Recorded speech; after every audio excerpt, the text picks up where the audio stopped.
Guys, നിങ്ങൾ എപ്പോഴെങ്കിലും ചിന്തിച്ചിട്ടുണ്ടോ ഒരു രാജ്യത്ത് നിന്ന് മറ്റൊരു രാജ്യത്തേക്ക് പെട്ടെന്ന് ക്രോസ് ചെയ്യാൻ പറ്റുമെന്നുള്ളത്? കാണിച്ചു തരാം. ഇത് എൻ്റെ ഒരു ഗെറ്റ് റെഡിയാണ്. ഞാൻ എൻ്റെ റൂമിൽ നിന്ന് പതിവ് പോലെ തന്നെ റെഡി ആയിട്ട് ഇറങ്ങി. എൻ്റെ റൂമിൽ നിന്ന് ഞാൻ വാടകയ്ക്ക് താമസിക്കുന്ന വീട്ടിൽ നിന്നുള്ള വ്യൂ ആണ് നിങ്ങൾ കാണുന്നത്. നേരെ റോഡിലേക്ക് ഇറങ്ങി ബസ് പിടിക്കാനുള്ള ആ, ഒരു തത്രപ്പാടിലാണ് ഞാൻ. റോഡൊക്കെ ക്രോസ് ചെയ്ത് സേഫായിട്ട് റോഡ് ക്രോസ് ചെയ്യുക, സിഗ്നലെല്ലാം നോക്കിയിട്ട് ഞാൻ റോഡ് ക്രോസ് ചെയ്തിറങ്ങുമ്പോൾ എൻ്റെ ഷൂവിന് ചെറിയൊരു പണി കിട്ടി. എൻ്റെ ഷൂ കീറി.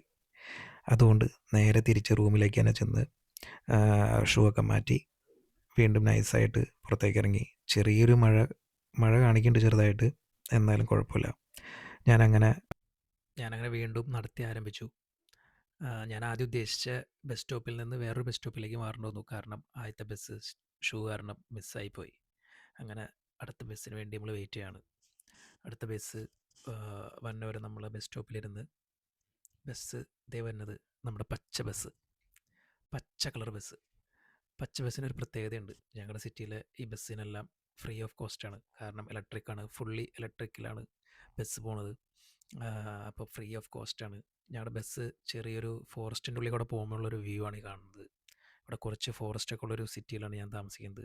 അപ്പോഴാണ് എൻ്റെ ഷർട്ടും ഒരു പച്ചില പശു വന്നിരുന്നത്. നമ്മുടെ നാട്ടിലൊരു പറച്ചിലുണ്ട്, പച്ചില പശു വന്നിരുന്നു കഴിഞ്ഞാൽ നമുക്ക് ഭാഗ്യം ഉണ്ടാവുമെന്ന്. നിങ്ങളുടെ നാട്ടിൽ അങ്ങനെ ഒരു പറച്ചിലുണ്ടോ എന്ന് എനിക്കറിയാൻ പാടില്ല. ഉണ്ടെങ്കിൽ കമൻറ്റ് ചെയ്യണം. അങ്ങനെ നേരെ പച്ചില പശു പറന്നുപോയി. നമ്മൾ നേരെ റെയിൽവേ സ്റ്റേഷനിൽ ചെന്ന് ടിക്കറ്റ് എടുക്കുകയാണ്. അങ്ങനെ അവിടെ ട്രെയിനിൻ്റെ ടൈമൊക്കെ ചോദിച്ച് ടിക്കറ്റ് എടുക്കുന്നതാണ് നിങ്ങൾ കാണുന്നത്. ഞാൻ പോണത് ജർമ്മനിയുടെ ഫസ്റ്റ് വില്ലേജായ പോളണ്ടിനോട് തൊട്ട് ചേർന്ന് നിൽക്കുന്ന വില്ലേജായ ഗോർലിറ്റ്സിലേക്കാണ്. അപ്പം ഞാൻ താമസിക്കുന്ന സിറ്റിയിൽ നിന്ന് ഈ പറഞ്ഞ ഗോർലിറ്റ്സിലേക്ക് പോകാനായിട്ട് എനിക്കൊരു 45 മിനിറ്റ് മതി. പക്ഷേ എനിക്ക് ഇവിടുത്തെ ട്രെയിൻ കയറിയിട്ട് വേണം പോകാനായിട്ട്. അങ്ങനെ ടിക്കറ്റൊക്കെ എടുത്തു. ഞാൻ ട്രെയിൻ വന്ന ടൈമിലൊരു ക്യാപ്പച്ചിനോ കുടിച്ചു. കോക്കനട്ട് കൊണ്ടുള്ളൊരു ക്യാപ്പച്ചിനോ. അങ്ങനെ ക്യാപ്പച്ചിനോ കുടിച്ച് നേരെ പ്ലാറ്റ്ഫോമിലേക്ക് നടക്കുന്നതാണ് കാണുന്നത്. ഞാൻ പോണത് സ്ഗോർഷാലിച്ച് എന്ന് പറയുന്ന സിറ്റിയിലേക്കാണ്. പോളണ്ടിൻ്റെ അവസാനത്തെ സിറ്റിയും ജർമ്മനിയോട് തൊട്ട് ചേർന്ന് കിടക്കുന്ന ഒരു സിറ്റിയാണ് സ്ഗോർഷാലിച്ച്. അവിടെ നിന്ന് ട്രെയിൻ കയറിയിട്ട് വേണം നമുക്ക് ഗോർലിറ്റ്സ്, അത് ജർമ്മനിയുടെ പോളണ്ടിനോട് ചേർന്ന് കിടക്കുന്ന ആദ്യത്തെ സിറ്റി ആയിട്ടുള്ള ഗോർലിറ്റ്സിലേക്ക് പോകാനായിട്ട്. അതിൻ്റെ ഇടയിൽ ഞാൻ കുറച്ച് ജർമ്മൻ വാക്കൊക്കെ പഠിക്കുന്നതാണ് നിങ്ങൾ കാണുന്നത്. ടാങ്ക്യൂന് ജർമ്മനിയിൽ ഡാങ്കെ എന്നാണ് പറയുന്നത്. ടാങ്ക്യൂന് പോളണ്ടിൽ പറയുന്നത് ജിങ്കുവ എന്നാണ്. അതുപോലെ ഗുഡ് ആഫ്റ്റർനൂൺ ആണ് അടുത്ത് ഞാൻ പഠിച്ച വാക്ക്. അത് ജർമ്മനിയിൽ ഗുട്ടൻ താഗ് എന്നാണ് പറയണത്. ഇവിടെ ജിന്തോബ്രെ എന്നൊക്കെ പറയും പോളണ്ടിൽ. പിന്നെ ഞാൻ ട്രെയിന് വേണ്ടി വെയിറ്റ് ചെയ്തു. അപ്പോഴാണ് നമ്മുടെ ട്രെയിൻ വന്നത്. ഇതാണ് ഞങ്ങളുടെ ട്രെയിൻ, പോളണ്ടിലെ ട്രെയിൻ. ഞങ്ങളുടെ സിറ്റിയിൽ നിന്ന് സ്ഗോർഷാലിച്ചിലേക്ക് പോകാനുള്ള ട്രെയിനാണിത്. നല്ലൊരു ട്രെയിനാണ്. പോളണ്ടിൻ ട്രെയിൻ അടിപൊളി ട്രെയിനുകളാണ്. നല്ലൊരു എന്താ പറയുക, നീറ്റ് ആൻഡ് ക്ലീൻ ആൻഡ് അടിപൊളിയൊരു ട്രെയിനാണ്. അവിടുന്ന് നേരെ ജർമ്മൻ ട്രെയിനിലേക്ക് മാറാണ് നിങ്ങൾ കാണുന്നത്. സ്ഗോർഷാലിച്ചിൽ നിന്ന് ഗോർലിറ്റ്സിലേക്ക് പോകുന്ന ട്രെയിൻ കാണുന്നത് നമ്മുടെ പഴയ ട്രെയിൻ, നമ്മൾ വന്ന ട്രെയിൻ. അങ്ങനെ നമ്മൾ ജർമ്മനിയുടെ ട്രെയിനിലേക്ക് മാറി. അവിടേക്ക് മാറിക്കഴിഞ്ഞപ്പോൾ ഒരു പ്രത്യേകത എന്താണെന്ന് വെച്ച് കഴിഞ്ഞാൽ ഭാഷയും മാറി, മൊത്തത്തിൽ ട്രെയിനിൻ്റെ ലുക്കും മാറി. അങ്ങനെ നമ്മൾ ഗോർലിറ്റ്സ് എന്ന് പറയുന്ന സിറ്റിയിലേക്ക് എത്തി. സ്ഗോർഷാലിച്ചിൽ നിന്ന് ഗോർലിറ്റ്സിലേക്ക് എത്തി. നമ്മൾ ഒരു പ്ലാറ്റ്ഫോമിൽ നിന്ന് പുറത്തേക്ക് ഇറങ്ങി. നമ്മുടെ ആദ്യത്തെ ഞാൻ പുറത്തേക്ക് ഇറങ്ങിയ റോഡാണ് കാണുന്നത്. റോഡിൽ നിന്ന് നേരെ കാണുന്നതൊരു ചർച്ചാണ്, വളരെ വലിയൊരു ചർച്ച്. ഈ ചർച്ചിൻ്റെ പേരാണ് സെൻറ്റ് യാക്കൂബ് ചർച്ച്. എൻ്റെ പൊന്നോ, ഒരു രക്ഷയില്ല. എൻ്റെ ഫോണിൽ മൊത്തം ഈ ചർച്ചിന് പകർത്താൻ പറ്റ പാട് എൻ്റെ ഒന്നും പറയാനുള്ളത്. ഞാൻ ഈ നമ്മുടെ മറ്റേ ഹാരി പോട്ടർ മൂവിയിലൊക്കെ കാണുന്ന പോലത്തെ ഒരു ചർച്ച്. ഹാരി പോട്ടർ മൂവിയിൽ കാസ്റ്റൽസാണ് കാണിക്കുന്നത്. പക്ഷേ ആ ചർച്ച് കണ്ടു കഴിഞ്ഞപ്പോൾ എനിക്ക് പെട്ടെന്ന് അതാണ് ഓർമ്മ വന്നത്. അത്രയ്ക്ക് വലിയൊരു ചർച്ചാണത്. എന്താ പറയുക, എന്താ ഭംഗി. സെൻറ്റ് യാക്കൂബ് ചർച്ച് എന്ന് പറയുന്നത് ഗോർലിറ്റ്സിൻ്റെ സ്റ്റേഷനിൽ നിന്ന് തൊട്ടടുത്തുള്ളത്. ഇവിടെ എനിക്കൊരു രസകരമായിട്ടുള്ളൊരു സംഭവം ഉണ്ടായി. ഞാൻ ഗോർലിറ്റ്സിൽ നിന്ന് സിറ്റി സെൻറ്ററിലേക്ക് പോകാനാണ് ഈ നോക്കണത്. അപ്പോൾ ചെറിയൊരു വഴിയിലൂടെ നടക്കണേ. അപ്പോൾ ഞാൻ നടന്നു പോകുമ്പോൾ എൻ്റെ ഓപ്പോസിറ്റാണുള്ള ആൾക്കാർ എന്നെ കാണുമ്പോൾ അലിബാബ അലിബാബ എന്നൊക്കെ പറയുന്നുണ്ട്. അപ്പോൾ അലിബാബ എന്ന് പറഞ്ഞാൽ ചെറിയൊരു കള്ളൻ എന്നുള്ളൊരു രീതിയിലാണ് പറയണത്. അപ്പോൾ എന്നെ കണ്ടു കഴിഞ്ഞപ്പോൾ അവർക്കൊരു കള്ളൻ്റെ ഒരു രീതിയാണ് എനിക്ക് തോന്നിയത്. എനിക്കറിയാൻ പാടില്ല. കുറച്ച് കുട്ടികൾ അലിബാബ എന്നൊക്കെ പറഞ്ഞ് നടന്നു പോകണ കണ്ടായിരുന്നു. പിന്നെ ഞാനത് മൈൻഡാക്കിയില്ല. കാരണം അത് ചില സമയത്ത് നമുക്ക് ചെറിയ ചെറിയ രീതിയിലുള്ള റേസിസവും കാര്യങ്ങളൊക്കെ നമുക്ക് അനുഭവപ്പെടും. അത് നമ്മൾ മൈൻഡാക്കാണ്ടിരിക്കുന്നത് നല്ലത്. കാരണം നമ്മളിവിടെ പണിയെടുക്കാനും ആസ്വദിക്കാനും വന്ന ആൾക്കാരാണ്. അപ്പ നമ്മളത് മൈൻഡാക്കാണ്ടിരിക്കുന്നതായിരിക്കും ബെറ്റർ. നമ്മുടെ നാട്ടിലും ചെറിയ രീതിയിലുള്ള റേസിസം ഉണ്ട്. നമ്മുടെ ഒരു പഞ്ചായത്തിൽ നിന്ന് അടുത്ത പഞ്ചായത്തിൽ ചെന്നിട്ട് നമ്മൾ ചെന്ന് കഴിയുമ്പോൾ തന്നെ അവിടുത്തുള്ള ആൾക്കാരെന്നെ നമ്മൾ നോക്കും. ഇതാരാ? ഇവൻ ഏതാന്നുള്ള രീതിയിൽ. ആ ഒരു രീതിയിൽ കണ്ടാൽ മതി എന്നാണ് എൻ്റെ ഒരു അഭിപ്രായം. പിന്നെ നിങ്ങൾക്കതിൽ വ്യത്യസ്തമായ അഭിപ്രായം ഉണ്ടെങ്കിൽ നിങ്ങൾക്ക് കമൻറ്റ് ചെയ്യാം. ഇതാണ് ഗോർലിറ്റ്സിലെ സിറ്റിയിലെ റോഡുകളിൽ കാണുന്ന ബിൽഡിങ്സ്. ഈ റോഡുകൾ മൊത്തം ബിൽഡിംഗ് കൊണ്ട് നിറഞ്ഞേക്കാണ്. പണ്ടത്തെ ആർക്കിടെക്റ്റ്. കാണാനും നല്ല ഭംഗിയുണ്ട്. ഞാൻ എൻ്റെ കഴിവിൻ്റെ പരമാവധിയിൽ ബിൽഡിങ്സ് എല്ലാം ക്യാപ്ചർ ചെയ്യാൻ ശ്രമിച്ചിട്ടുണ്ട്. അത് എത്രത്തോളം വിജയിച്ചിട്ടുണ്ടോ ഇല്ലയോ എന്നുള്ളത് നിങ്ങൾ പറയണം. ഞാൻ കുറേ ഇമ്പ്രൂവ് ചെയ്യാനുണ്ട് വീഡിയോ എടുക്കണതിൽ എനിക്കറിയാം. പിന്നെ ഞാനിങ്ങനെ ഒരു ചെറിയൊരു വൺ ഡേ ട്രിപ്പ് നടത്തിയപ്പോൾ അതെല്ലാവരും കാണിക്കാമെന്ന് വിചാരിച്ചു. എത്ര പേർക്ക് ഗോർലിറ്റ്സിനെ കുറിച്ച് അറിയാം എന്ന് എനിക്കറിയാൻ പാടില്ല. അപ്പോൾ എനിക്ക് വിശന്ന് കഴിഞ്ഞപ്പോൾ വിശന്ന് കഴിഞ്ഞാൽ നമുക്ക് ബഡ്ജറ്റ് ഫ്രണ്ട്ലി ആയിട്ട് കഴിക്കാൻ പറ്റുന്ന ഒരു സാധനമാണ് കബാബ്. അപ്പോൾ കബാബിൽ രണ്ടാൾക്കാർ, രണ്ടുപേരും അടിപൊളിയാണ്. ഒരാൾ ഇറാനിയനും ഒരാൾ സിറിയക്കാരനും. രണ്ടുപേരും അടിപൊളിയായിട്ടാണ് ട്രീറ്റ് ചെയ്തത്. എന്ത് അടിപൊളിയായിട്ട് എന്നെ വെൽക്കം ചെയ്തതെന്നറിയാമോ? ഞാനൊരു ഇന്ത്യക്കാരനാന്ന് പറഞ്ഞു കഴിഞ്ഞപ്പോൾ എന്നോടുള്ളൊരു സ്നേഹം കൂടി. എന്തുകൊണ്ടാണെന്ന് എനിക്കറിയാൻ പാടില്ല. കബാബ് ഓർഡർ ചെയ്തു. കബാബ്, ഓ എൻ്റെ പൊന്നോ, എന്ത് വലിയ കബാബാണെന്നറിയാമോ അത്? ഞങ്ങൾ പോളണ്ടിൽ നിൽക്കുന്ന ആൾക്കാർക്ക് അറിയാം. പോളണ്ടിലെ കബാബിന് ഞാൻ ജർമ്മനിയിലെ കബാബായിട്ട്, ഞാൻ കഴിച്ച കബാബായിട്ട് കമ്പയർ ചെയ്യുമ്പോൾ എനിക്ക് പോളണ്ടിലെ കബാബിന് കുറച്ചുകൂടി ടേസ്റ്റ് ഫീൽ ചെയ്തു. പക്ഷേ ജർമ്മനിലെ കബാബ് ഭയങ്കര വലുതായിരുന്നു. അവരെനിക്ക് തന്നുകൊണ്ടാണോന്ന് എനിക്കറിയാൻ പാടില്ല. മീറ്റൊക്കെ നല്ലോണം ഉണ്ടായിരുന്നു. സലാഡ്സും മീറ്റും ഞാൻ ഗാർലിക് മയോ ആണ് അവരോട് പറഞ്ഞത്. അവർ ഗാർലിക് മയോനും സലാഡ്സിനും അത് കുറച്ചിട്ട് മീറ്റ് വളരെ വളരെ കൂട്ടിയാണ് ഇട്ടത്. എന്നോടുള്ള സ്നേഹം കൊണ്ടാണോന്ന് എനിക്കറിയാൻ പാടില്ല.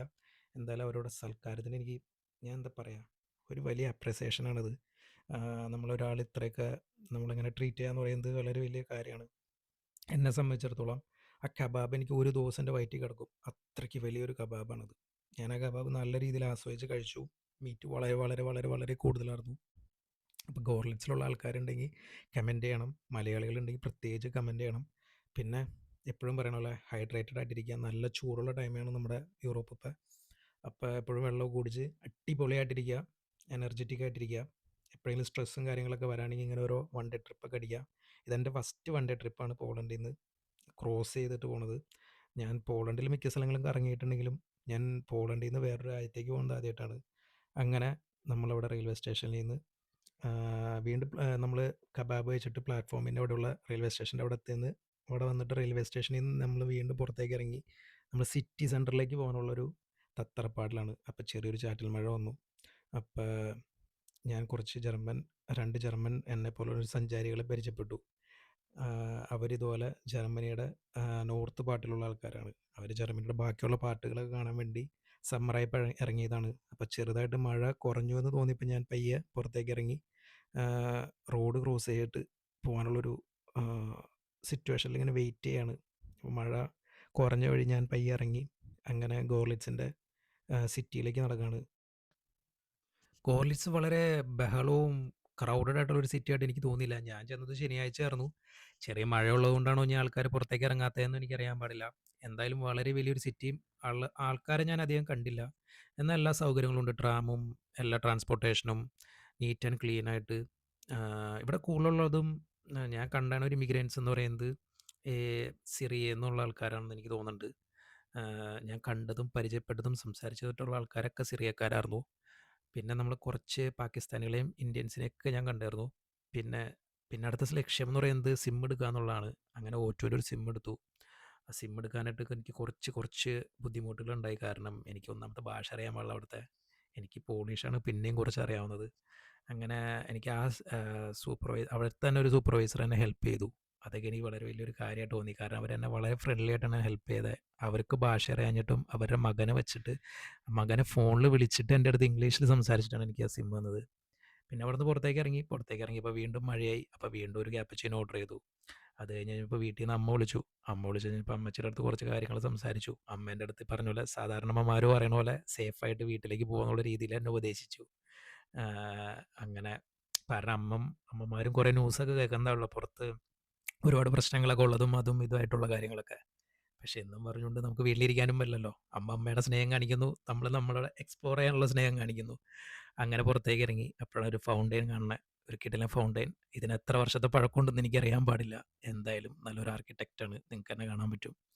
അടിപൊളിയാണ്. നിങ്ങൾ ആരെങ്കിലും കോറിലേറ്റ്സിലുണ്ടെങ്കിൽ ഇതൊക്കെ പോയി ഒന്ന് എക്സ്പ്ലോർ ചെയ്യണം. ചുമ്മാ ജോലി വീട് വീട് ജോലിയായിട്ടുള്ളൊരു ജീവിതം അത്ര നല്ലതായിട്ട് എനിക്ക് തോന്നുന്നില്ല.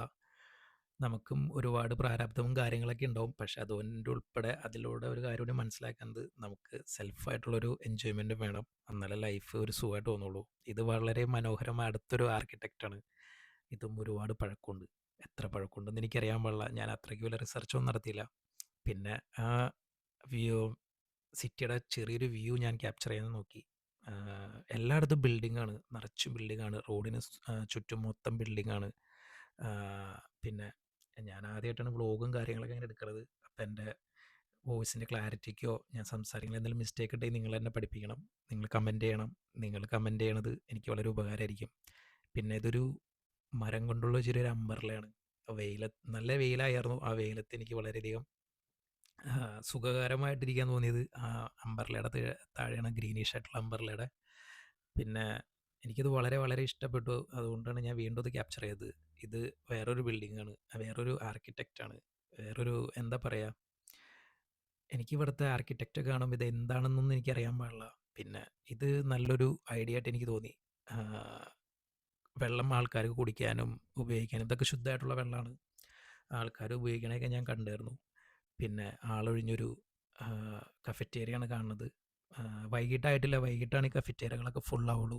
ചിലപ്പോൾ വൈകിട്ടായിട്ട് ആൾക്കാരെ വെയിറ്റ് ചെയ്യാനുള്ള, ആൾക്കാരെ വെൽക്കമിങ് ചെയ്യാനുള്ള ഒരു ടൈമിംഗ് ആയിരിക്കും. എനിക്ക് നല്ല ദാഹം തോന്നിയപ്പോൾ ജർമ്മനിയിൽ ഏറ്റവും കൂടുതൽ കിട്ടുന്ന ഒരു ബീർ ഞാൻ മേടിച്ച് കുടിച്ചു. അത്യാവശ്യം എക്സ്പെൻസീവാണ് പോളണ്ടിനെ സംബന്ധിച്ച് നോക്കുമ്പോൾ ജർമ്മനി. പക്ഷേ ഞാൻ വൺ ഡേ ട്രിപ്പിന് അത്രയും പൈസയും എനിക്ക് എക്സ്പെൻസ് ആയില്ല. നമ്മുടെ ട്രാവലിംഗ് ഒക്കെ ബഡ്ജറ്റ് ഫ്രണ്ട്ലി ആണ്. അടുത്ത് വേറൊരു ഫൗണ്ടനിലേക്ക് ചെന്നു. ഇതൊരു ഇടനാഴിയാണ് ജർമ്മനിയിലെ. നമ്മൾ പോളണ്ടിലേക്ക് ക്രോസ് ചെയ്യാനുള്ള ബ്രിഡ്ജ് ഉണ്ട്.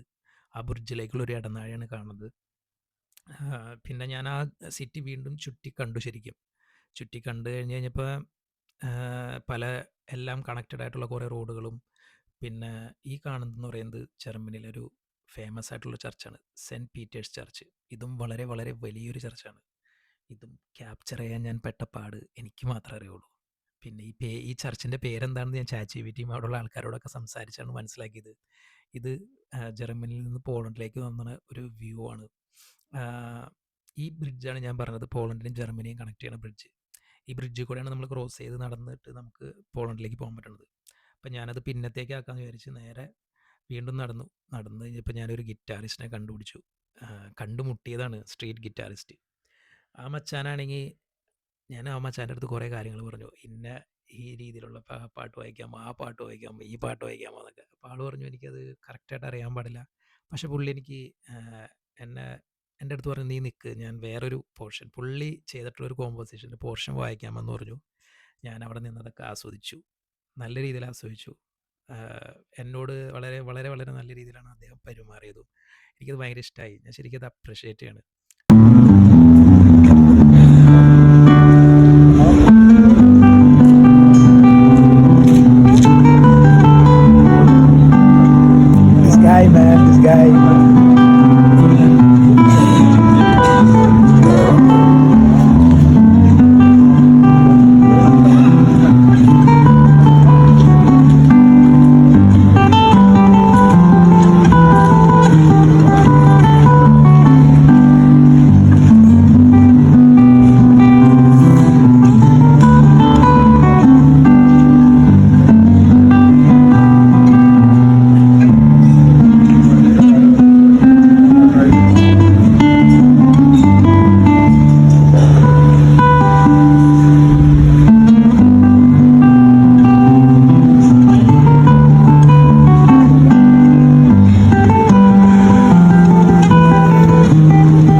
അങ്ങനെ ആ മച്ചാൻ്റെ അടുത്ത് ഒരു ഷെയ്ക്കാനെ കൊടുത്ത് യാത്രയും പറഞ്ഞ് ഞാൻ എൻ്റെ വീണ്ടും പോളണ്ട് ലക്ഷ്യമാക്കിയിട്ടുള്ള യാത്രയിലേക്ക് തുടർന്നു.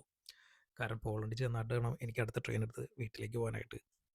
അപ്പോൾ ഞാൻ ആ നേരത്തെ പറഞ്ഞ പല ഇടനാഴികളിലൂടെ ഒരു ഇടനാഴിയിലൂടെ ഞാൻ സഞ്ചരിച്ച് പോളണ്ടിൻ്റെ ജർമ്മനിയെ പോളണ്ടിനെ കണക്ട് ചെയ്യുന്ന ബ്രിഡ്ജിലേക്ക് പോകാനാണ് ഞാൻ നോക്കുന്നത്. ഇത് കാർത്ത പൊപ്പിത്തോ എന്ന് പറയും പോളണ്ടിൽ.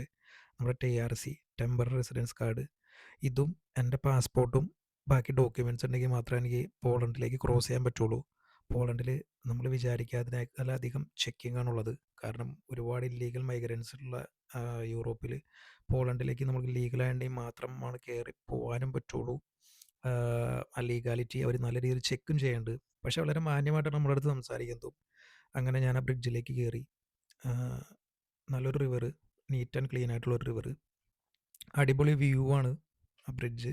നിങ്ങൾക്ക് കാര്യങ്ങൾക്കൊക്കെ പറ്റുകയാണെങ്കിൽ ഒന്ന് പോകണം എന്നാണ് ഞാൻ പറയുള്ളൂ. നല്ലൊരു വ്യൂ ആണ്. എന്നെ സംബന്ധിച്ചിടത്തോളം ഞാൻ നല്ല രീതിയിൽ ആസ്വദിച്ചു ഈ ട്രിപ്പ്. കാരണം ഒരു 1 ഡേ ട്രിപ്പ്, ചെറിയൊരു ട്രിപ്പ്, അതിൻ്റെ കൂടെ ചെറിയൊരു വ്ലോഗും. അങ്ങനെ ഞാൻ നടന്ന് പോളണ്ടിൻ്റെ ബോർഡറിലേക്ക് ക്രോസ് ചെയ്യാൻ എത്താറായി. അങ്ങനെ ജർമ്മനിയുടെ ലാസ്റ്റ് വില്ലേജ്, പോളണ്ടിനോട് ചേർന്ന് കിടക്കുന്ന ലാസ്റ്റ് വില്ലേജ് ക്രോസ് ചെയ്ത് ബ്രിഡ്ജും ക്രോസ് ചെയ്ത് ഞാൻ നേരെ പോളണ്ടിലേക്ക് കയറാണ്. കാരണം പോളണ്ടിൽ ചെന്നിട്ട് വീണ്ടും ഈ പോളണ്ടിലെ ഈ സിറ്റിയുടെ തുടക്കം എന്ന് പറയുന്നത് സ്കോർഷാലിച്ച് എന്ന് പറയുന്ന സിറ്റിയുടെ തുടക്കമാണിത്. അവിടെ നിങ്ങൾക്ക് ചെറിയതായിട്ട് റൈറ്റ് സൈഡിൽ കാണാൻ പറ്റും ഒരു ചെറിയൊരു ഓഫീസ്. അതാണ് ബോർഡർ ഗാർഡിൻ്റെ ഓഫീസ്. അവിടെ ചെന്ന് നമ്മുടെ ഡോക്യുമെൻറ്റ്സും കാര്യങ്ങളും കൊടുത്ത് അവർ വെരിഫൈ ചെയ്തതിന് ശേഷം മാത്രമാണ് അവർ നമ്മളെ കയറ്റിവിടുള്ളൂ. ഞാൻ അവരുടെ അടുത്ത് ചെറിയ രീതിയിൽ പോളിഷിലാണ് സംസാരിച്ചത്. കാരണം എൻ്റെ ഡോക്യുമെൻറ്റ്സ് ക്ലിയർ ആണെന്നും നമ്മൾ പക്കയാണെന്നും ഉള്ള കാര്യം അവരെ ബോധ്യപ്പെടുത്തേണ്ടത് എൻ്റെ ആവശ്യമാണ്. കാരണം പോളണ്ട് വളരെയധികം ബോർഡർ സെക്യൂർ ആയിട്ടുള്ളൊരു രാജ്യമാണ്. പിന്നെ നമുക്ക് ഇവിടുന്ന് ഇപ്പോൾ പോളണ്ടിൽ നിന്ന് ജർമ്മനി കാണാം. അപ്പോഴാണ് നല്ല രീതിയിൽ മഴ പെയ്തത്. ഞാനത് കവർ ചെയ്യാൻ വേണ്ടി പോയപ്പോഴാണ് ബ്രിഡ്ജ് വീണ്ടും കവർ ചെയ്യാൻ വേണ്ടി പോയപ്പോഴാണ് വീണ്ടും മഴ പെയ്തത്. അങ്ങനെ ഞാനൊരു ഷോപ്പിൻ്റെ ഒരു ചെറിയൊരു അമ്പർലയുടെ താഴെ കയറി നിന്നു. ഇവിടുന്ന് കാണാൻ പറ്റും സെൻറ്റ് പീറ്റേഴ്സ് ചർച്ച്. വീണ്ടും മഴയിൽ മുങ്ങി കുളിച്ച് സെൻറ്റ് പീറ്റേഴ്സ് ചർച്ച്. അങ്ങനെ അവിടുന്ന് ആ റിവർ, നമ്മൾ നേരത്തെ കണ്ട റിവർ, പോളണ്ടിൽ നിന്ന് നമുക്ക് ജർമ്മനിയിലേക്ക് ആ റിവറിൻ്റെ സൈഡിൽ നമുക്ക് നോക്കാം. അങ്ങനെ അവിടുന്ന് നേരെ ഞാൻ ആ റിവറിൻ്റെ സൈഡിൽ കൂടെ നടന്ന് സ്കോർഷാലജൻ്റെ റെയിൽവേ സ്റ്റേഷനിലേക്ക് നടക്കുന്ന സീനാണ് കാണുന്നത്. അപ്പം ചെറിയൊരു തണുപ്പും മഴയൊക്കെ കൊണ്ട് ഒരു മൂടായപ്പോൾ ഒരു കോഫി അടിച്ചു. അങ്ങനെ നമ്മൾ സ്കോർഷാലജൻ്റെ സിറ്റിയുടെ സെൻറ്ററിലെത്തി. അങ്ങനെ സിറ്റിയുടെ സെൻറ്ററിൽ നിന്ന് റോഡ് ക്രോസ് ചെയ്ത് നമ്മൾ വീണ്ടും സ്കോർഷാലജ് റെയിൽവേ സ്റ്റേഷനിലേക്കാണ് പോകാൻ നോക്കുന്നത്. എനിക്ക് വീണ്ടും പുറത്തുനിന്ന് വീണ്ടും അതായത് ബോർഡർ ഗാർഡിൻ്റെ ഓഫീസ് നമ്മൾ കഴിഞ്ഞിട്ടും വീണ്ടും ബോർഡർ ഗാർഡിനെ ചെക്ക് ചെയ്തു. അവരെ പുറത്ത് യൂണിഫോം ഒന്നല്ലാണ്ട് മഫ്തിയിലുണ്ടായിരുന്നു. അങ്ങനെ ചെക്ക് ചെയ്ത് കുഴപ്പമൊന്നും ഉണ്ടായില്ല. അങ്ങനെ റെയിൽവേ ട്രാക്ക് ക്രോസ് ചെയ്തിട്ട് വേണം എനിക്ക് റെയിൽവേ സ്റ്റേഷനിലേക്ക് എത്താനുള്ള റോഡ് പിടിക്കാനായിട്ട്. അങ്ങനെ റോഡൊക്കെ പിടിച്ച് നമ്മൾ റെയിൽവേ സ്റ്റേഷനിലേക്ക് നടക്കുന്ന കാഴ്ചയാണ് കാണുന്നത്. അപ്പോൾ ഇത്രയൊക്കെ പറഞ്ഞുകൊണ്ട് ഗോറിൽസിൽ നിന്നും സൈനിങ് ഔട്ട് ചെയ്യാണ്. Your Kerala boy the fab. മറ്റൊരു വീഡിയോ ആയിട്ട് വീണ്ടും കണ്ടുമുട്ടാം.